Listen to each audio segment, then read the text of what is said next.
የብጉር ጠባሳን እንዴት ማጥፋት ይቻላል? ሰላም እንዴት ናችሁ? ዶክተር አሳንቲ ነኝ። ዛሬ ደግሞ የብጉር ጠባሳዎችን እንዴት ማጥፋት እንደምንችል እነግራችኋለሁ። ፎሎ ወይም የፕላስ ምልክቷን በመጫን ደግሞ ሌሎች የምሰራቸው ቪዲዮዎች እንዲመጣላችሁ ማድረግ ትችላላችሁ። በመጀመሪያ ደረጃ 3 አይነት የብጉር ጠባሳዎች አሉ። የመጀመሪያው PIH ብጉር ከጠፋ በኋላ የሚኖረው ጥቁረት ነው።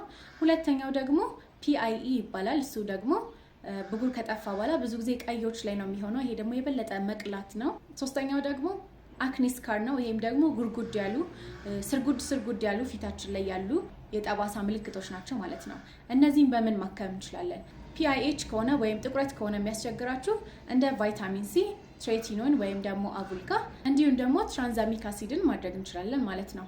PIE ከሆነስ ወይም በጣም መቅላት ከሆነ ደግሞ ይሄ የኢንፍላሜሽን ውጤት ስለሆነ አዜሊክ አሲድ አንቲ ኢንፍላማቶሪ ስለሆነ፣ ሶስተኛው ስርጉድ ያለ ከሆነ እሱ ደግሞ ማይክሮኒድሊንግ ያስፈልገዋል። ማይክሮኒድሊንግ ከ4 እስከ 6 ጊዜ በመሰራት ሙሉ በሙሉ ይጠፋል። ማይክሮኒድሊንግ ፕሮፌሽናል በሆነ ሰው ኢንኦፊስ ነው የሚሰራው። ይህን በማድረግ ማጥፋት ትችላላችሁ። ሌሎች ጥያቄ ካላችሁ ኮሜንት ላይ ጻፉልኝ። ላይክ፣ ሼር እና ኮፒ ሊንክ በማድረግ ይሄ ፔጅ ላይ ብዙ ሰው እንዲደርስ አድርጉልኝ። ሰላም ዋሉልኝ። ሃቭ አ ጉድ ዴይ